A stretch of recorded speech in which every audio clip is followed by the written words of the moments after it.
Bonjour à tous, j'espère que vous allez bien. Alors dans cette vidéo-là, on va travailler sur l'automatisation avec DeepSeek et cette fois-ci, on va bosser avec la version R1. Alors comme vous savez qu'aujourd'hui, cette intelligence artificielle-là, ce modèle d'intelligence, il a fait ses preuves en fait en faisant beaucoup de progrès et surtout, il est gratuit. Lorsqu'on le compare avec les produits d'OpenAI ou bien même les produits en fait de Google, cette intelligence-là, dans plusieurs domaines, sur plusieurs benchmarks, elle a été la meilleure. Alors l'idée c'est quoi? L'idée, on va essayer en fait d'utiliser le R1, c'est un mode de raisonnement avancé pour automatiser des tâches. Et pour le faire, on ne peut pas le faire directement sur le site de DeepSeek, mais on peut le faire à l'intermédiaire d'un autre logiciel d'automatisation. Et vous allez voir, c'est un logiciel, il a une version gratuite, là où vous pouvez créer voilà, un scénario. Et pour ceux bien sûr qui veulent faire voilà, plusieurs scénarios, ils peuvent aller à la version payante. J'aimerais bien vous présenter en fait notre outil. Alors l'outil, c'est quoi l'idée? D'abord, il se connecte à plusieurs intelligences artificielles, il n'y a pas que DeepSeek. Mais récemment, avec la dernière mise à jour, il vient d'ajouter le DeepSeek R1. Et il y a quelques semaines, il avait le DeepSeek donc V3, mais bien sûr, on sait que le R1 il est beaucoup plus développé. Donc, à côté des produits de Facebook, les produits aussi donc de Google, les produits de OpenAI, de AWS, de Mistral aussi. Donc, on vient d'ajouter le DeepSeek. Alors, le système, qu'est-ce qu'il fait? Il utilise cette intelligence artificielle-là pour voilà, traiter énormément de données, pour préparer des réponses, pour faire des chatbots et tout. Et ce qui est très intéressant, c'est ça. C'est que dans l'automatisation, on n'a pas besoin uniquement de l'AI, mais on a besoin en fait de faire appel à plusieurs logiciels pour les intégrer, comme les produits de Google. Par exemple, je fais une automatisation et à la fin j'envoie un email, ou bien je fais voilà un rapport et après je veux ce rapport-là le envoyer sous format Excel. Donc du coup, on fait appel à plusieurs produits, Microsoft, Google et tout. Et cet outil-là, il s'appelle Vector Shift, c'est un outil en fait qui va nous permettre de utiliser donc l'intégration et l'utilisation de l'AI. Ça c'est le site internet, donc vectorshift.ai. Vous pouvez créer un compte ici gratuitement, mais j'aimerais bien vous montrer un petit peu par rapport au paiement, comment ça se passe. Lui, il propose une première version qui vous permet voilà, de créer pratiquement tout. Hein. Donc on peut tester à créer un scénario, on peut faire un chatbot, on peut avoir un espace de stockage de 1 giga. La première version, je pense qu'elle est très très intéressante pour ceux qui veulent tester, pour voir si vraiment ça répond à leurs besoins ou pas. Donc il n'est pas limité dans le temps, mais vous pouvez créer ça pour tester votre ce qu'on appelle workflow. Hein. Donc aujourd'hui, lorsqu'on parle donc de scénario, on parle de workflow, là où il y a l'échange des datas et des informations. Il propose aussi une version premium, donc à $20. Il y en a aussi une version pro qui est à $100. Il y a d'autres versions, hein, bien sûr, si vous regardez là ici, vous pouvez même faire une demande pour avoir des versions spécifiques pour ceux qui font beaucoup de trafic. Et pour nous, on va juste commencer avec la version gratuite. Avant de commencer la vidéo, je voulais me présenter, je m'appelle Fieras, je suis docteur en intelligence artificielle et je suis professeur à l'université.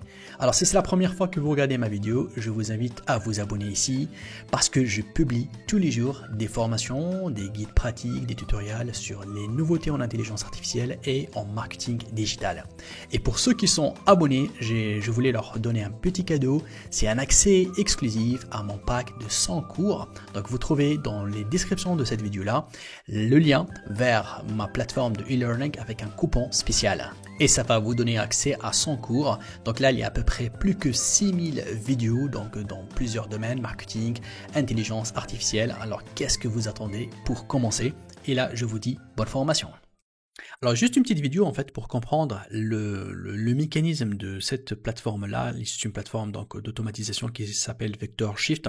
Donc c'est une d'abord plateforme qui est no code, donc on n'aura pas besoin en fait de taper des lignes de code. C'est juste des créations de modules et de scénarios. C'est un petit peu comme make.com, mais celui-là en fait il est très connu en fait avec l'utilisation de l'AI qui est intégrée à l'intérieur. Et vous allez voir, en fait, l'utilisation de l'IA, elle est très facile ici. On peut faire appel au modèle de manière beaucoup plus simple que Make. Alors, je vous montre juste un petit aperçu, en fait, pour comprendre les principales, en fait, utilisations. Vous allez voir que là, par exemple, ici, si je vais demander, en fait, voilà, de faire une tâche, de créer un email, ou bien de faire appel à des applications externes, à des CRM externes, le système, il est capable, dès que je renvoie, en fait, ma demande, elle est capable de traiter cette demande-là et surtout de lancer d'autres scénarios par la suite. Par exemple, comme vous le voyez là ici, là on voit le résultat sur le site de Victor Shift. Vous pouvez bien sûr l'activer en fait en prenant par exemple des discussions qui viennent de Zoom. Il peut les faire un rapport, faire un résumé et même l'enregistrer comme vous le voyez là ici sur Notion. Il peut même envoyer des informations par email. Et ça, ce qui fait en fait la force de cet outil-là, il fait l'intégration, il fait l'automatisation, et bien sûr, en parallèle, vous voyez, donc ce genre de rapport-là, généralement, il est créé avec l'AI. Donc c'est une combinaison entre l'AI et l'utilisation et l'intégration des outils. C'est ce que parfois, nous, comme humains, si on le fait séparément. C'est-à-dire on utilise l'AI toute seule et après on va entrer dans les logiciels pour copier-coller, pour envoyer un email, pour donc mettre le résultat de l'AI. Ici, dans cet outil-là, quelque part, il permet de faire cette automatisation. Regardez là, donc il est capable même de remplir des fichiers Excel. Il peut aller faire beaucoup plus que ça. Il check, il fait des informations, il ajoute en fait des datas ici. Il peut faire des calculs et tout en utilisant l'AI. Et comme vous le voyez là, l'exercice de l'AI, lorsque vous ouvrez par exemple DeepSeek ou bien ChatGPT, vous faites la demande et après il va vous donner le résultat. Imaginez que ce résultat-là, il se fait à jour, il met à jour des fichiers Excel et ça, ce qui est très fort avec cet outil-là. Donc vous avez compris, c'est un intermédiaire, c'est un agent AI qui permet de faire des intégrations et de se connecter avec plusieurs logiciels comme vous le voyez là ici. Il y a aussi une information très importante qu'on appelle en fait la base de connaissances. La base de connaissances, c'est quoi? C'est que vous pouvez donner en fait une base de connaissances, par exemple par rapport à votre entreprise, vous donnez des informations, et lui, grâce à ces informations-là, comme vous allez la voir ici, c'est ce qu'on va tester par la suite bien sûr, il peut utiliser votre propre base de connaissances pour répondre aux mails, pour voir le chatbot, pour utiliser ces données-là. Et cette base de connaissances, c'est vous que vous allez la créer avec des PDF, avec des présentations, avec même boîte email ou bien même un contenu qui vient de YouTube. Donc du coup, vous créez votre base de connaissances propre à vous et vous allez voir que le résultat il est vraiment très pointu, très spécifique. La même chose aujourd'hui, on le trouve par exemple avec ChatGPT ou DeepSeek. Ça veut dire que lorsque j'ouvre donc le navigateur, je lui donne ma base de connaissances, je peux créer cette base de connaissances là, mais avec cet outil là, cette base là de connaissances, vous pouvez la partager avec plusieurs AI, pas uniquement avec une seule AI. Si j'avance ici un petit peu, vous allez voir que là, il envoie des emails, il fait la recherche dans la base de données, il se connecte avec d'autres logiciels pour répondre à vos emails, pour vous faire des rendez-vous. Donc vraiment, c'est un outil d'utilisation très facile et très simple. Alors, je vous laisse tout simplement créer donc le compte gratuit pour qu'on puisse tout simplement en fait créer un scénario. C'est un petit peu à peu près ce scénario-là qu'on va le créer ensemble. C'est un scénario qui va créer un chatbot qui est capable en fait à répondre aux toutes personnes en fait qui sont abonnées à ma chaîne YouTube. Donc ça c'est un petit peu le résultat qu'on va le faire, mais on va le créer nous de A à Z avec donc un petit guide simple étape par étape. Voilà, donc là je suis dans mon back office. Alors il faut savoir que là dans la partie droite il y a les rubriques. Le plus important c'est la première, donc les pipelines. Les pipelines c'est tout simplement en fait les scénarios. Là c'est la base de connaissances, donc on a parlé de ça. Ici, dans la base de connaissances, en fait, je peux créer plusieurs bases de connaissances, les connecter, à mes scénarios, parce que je peux avoir plusieurs bases de connaissances si je vais travailler pour plusieurs entreprises, par exemple, ou bien plusieurs clients, ou bien j'ai plusieurs projets. Là, il y a la partie en fait chatbot qui est très intéressante. Vous savez, la version donc qu'on utilise maintenant, c'est une version gratuite. Et cette version gratuite me permet de créer un chatbot, un seul. Et il y a aussi la partie en fait VoiceBot. Celle-là en fait aussi, je peux créer en fait des chatbots vocaux. Et finalement en fait, on a la partie Files, là où je peux en fait enregistrer tous mes fichiers. Alors c'est très simple, on va commencer à cliquer sur Pipeline. Là on va cliquer sur New Pipeline. Il faut savoir que j'ai le droit de créer qu'un seul avec la version gratuite. Et là eux ils vous donnent en fait ce qu'on appelle des scénarios qui sont déjà prêts, que vous pouvez l'utiliser aussi, donc avec plusieurs intégrations, mais pour nous, on va tout simplement cliquer sur Create Pipeline ici, pour pouvoir créer en fait un pipeline de A à Z. Et notre objectif, c'est de créer un chatbot. Là, il va être capable en fait à répondre à mes clients et surtout à répondre à mes abonnés sur ma chaîne YouTube. Donc on va orienter vers la chaîne YouTube et vous allez voir que là, je peux vraiment préparer quelque chose de très pointu. C'est parti, je suis donc là maintenant dans ma pipeline. Alors vous allez voir que là ici, je peux mettre ce qu'on appelle les inputs et les outputs. Bien évidemment, j'aurai besoin toujours d'un input. voilà, pour faire entrer en fait les informations vers mon chatbot, et aussi bien de l'output. Vous inquiétez pas, après on va faire la configuration de ce input-output. Toujours un scénario, il a une entrée, il a une sortie. Donc du coup, dès que je rentre, je prépare ces deux informations-là. Bien évidemment, ici, vous allez voir que dans cette rubrique-là, vous avez donc l'onglet LLM. Là, ici, où je peux tout simplement connecter tous les intelligences artificielles qui existent sur le marché, ou bien plutôt que Vector Shift l'utilise. Hein. Bon, c'est vrai qu'il y en a certains qui ne sont pas ici, comme Queen par exemple. Mais ça, c'est un petit peu donc les LLM, les modèles donc qui sont les plus connus sur le marché. Si je veux faire appel à DeepSeek, il suffit tout simplement de cliquer ici pour faire entrer en fait ce modèle-là. Et vous allez voir là, voilà, déjà il vient d'être sélectionné automatiquement. C'est le DeepSeek R1. Donc ça, c'est un petit peu la nouveauté. Avant, on avait le V3. Maintenant, on a le modèle de raisonnement R1 et ça, c'est vraiment très très intéressant. Ça veut dire maintenant, je peux utiliser l'API en fait de DeepSeek automatiquement avec donc notre logiciel Vector Shift. Vous avez vu ici, il y a la possibilité d'utiliser votre propre API. Si vous avez une API DeepSeek, malheureusement les API DeepSeek en fait sont un peu compliquées à recevoir parce que DeepSeek parfois il ouvre, parfois il ferme en fait l'utilisation ou l'achat en fait plutôt de crédit sur les API. Mais là ici, tout simplement, je le sélectionne et j'ai tout simplement ici, vous avez compris, donc mes informations qui sont connectées. Ça veut dire là, si je regarde le premier scénario, j'ai des inputs. Par exemple, si je vais faire le chatbot, j'introduis une question. Il va faire appel à l'intelligence artificielle DeepSeek. DeepSeek, il va renvoyer l'information sur le output. Ça veut dire la personne, il va voir tout simplement sa sortie. J'aime bien terminer aussi une petite voilà, balade sur ici les outils en fait que je peux utiliser.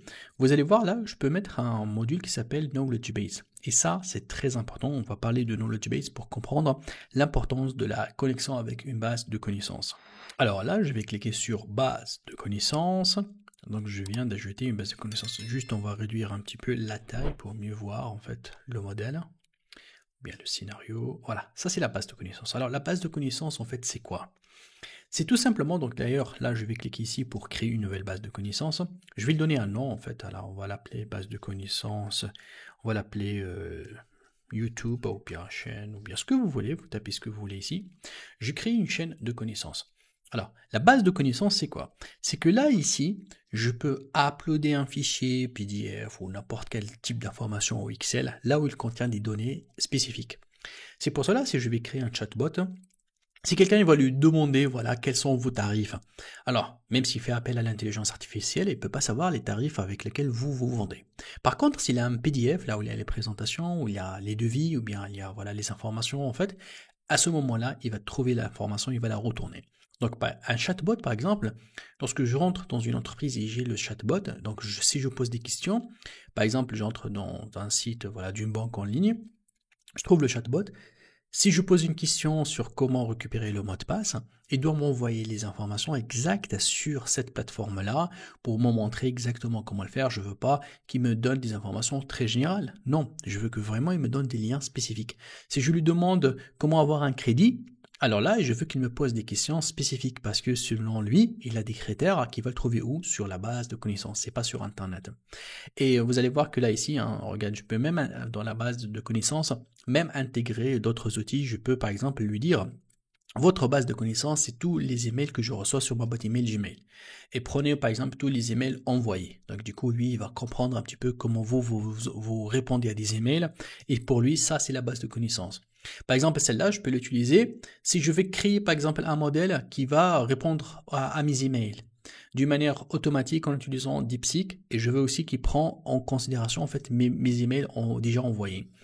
La base de connaissances, il y a énormément de données. Hein. Je peux le connecter avec une base de données Notion, je peux le connecter avec Excel, c'est-à-dire bon, le Google Sheet. Hein.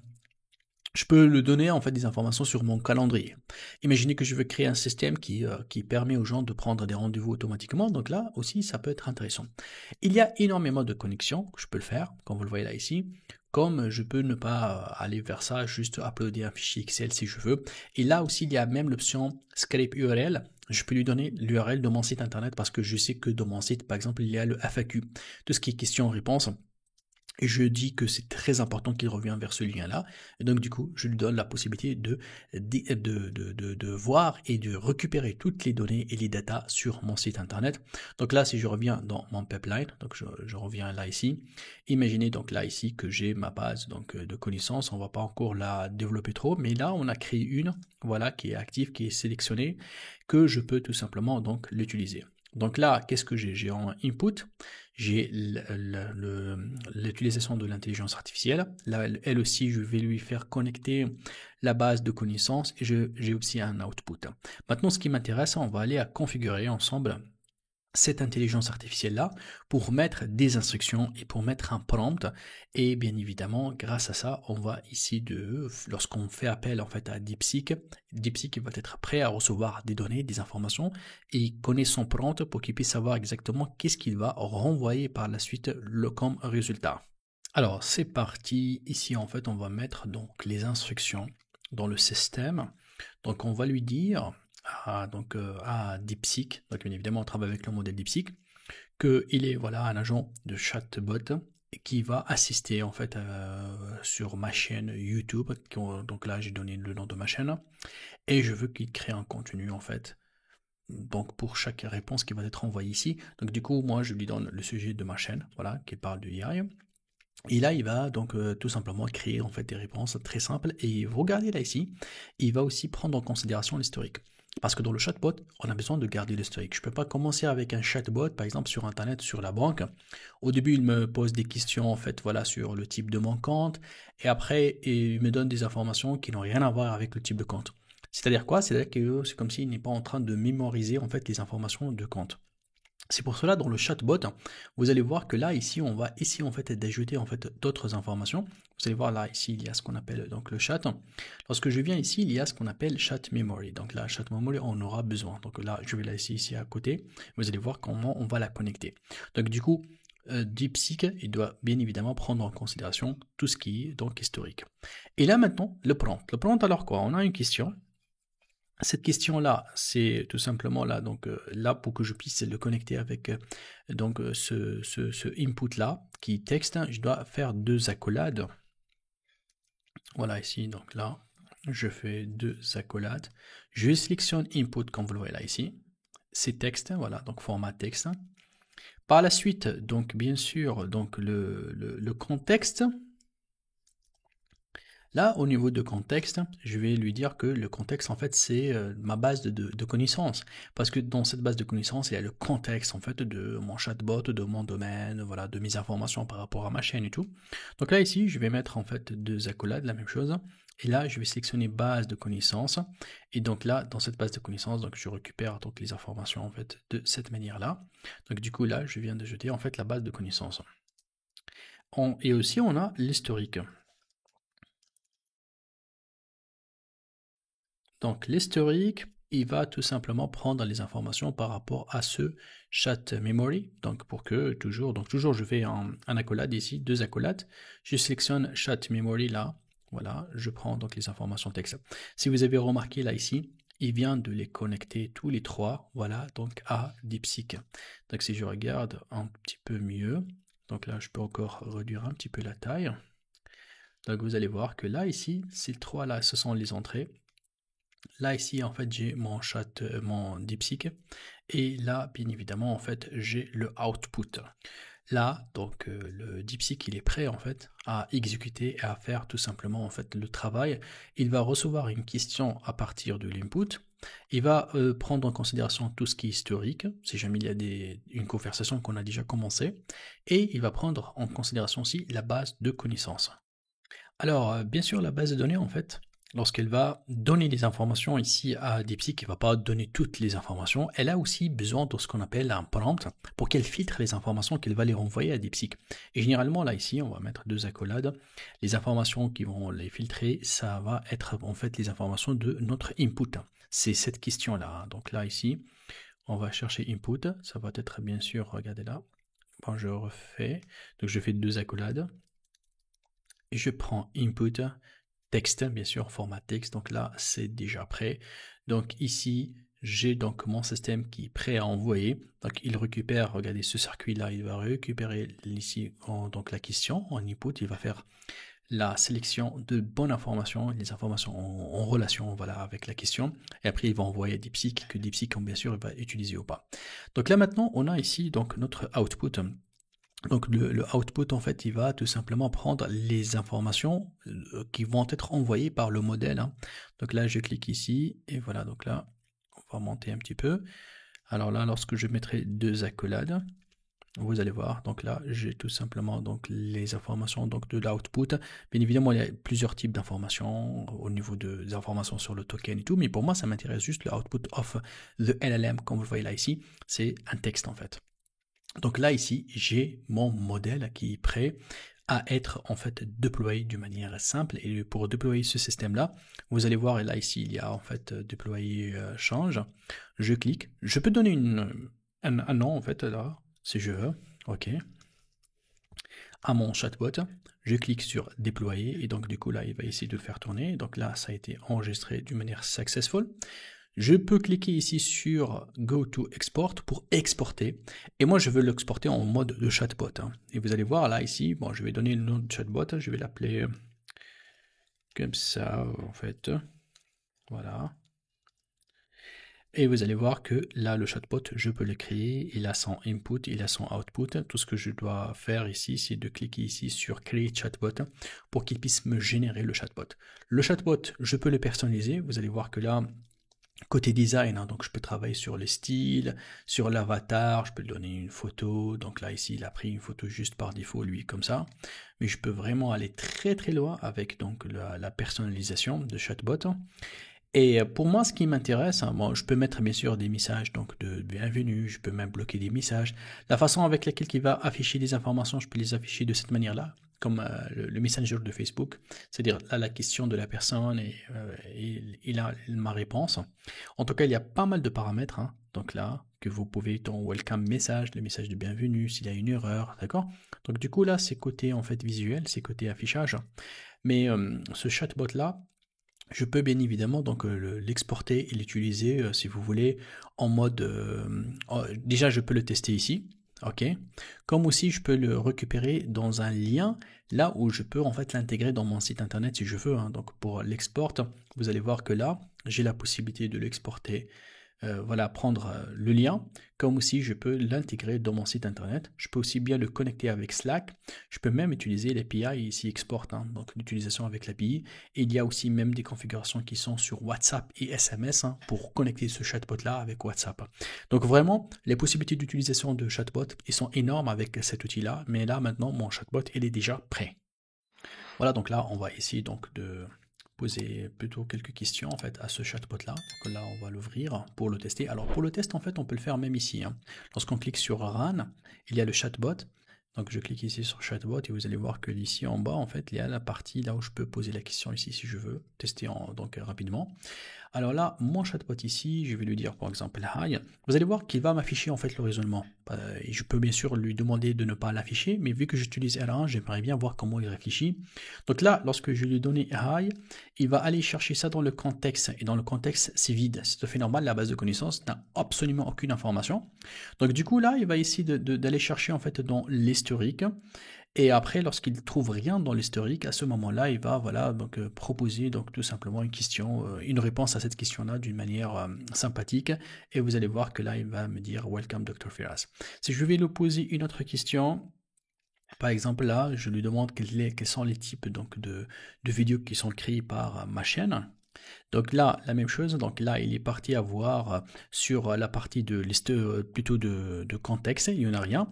Par la suite, il est parti voir dans les informations de l'historique, si on a une information de l'historique, mais là il a trouvé qu'il n'y a pas d'historique qui a été fait, donc il n'y a pas d'interaction avant.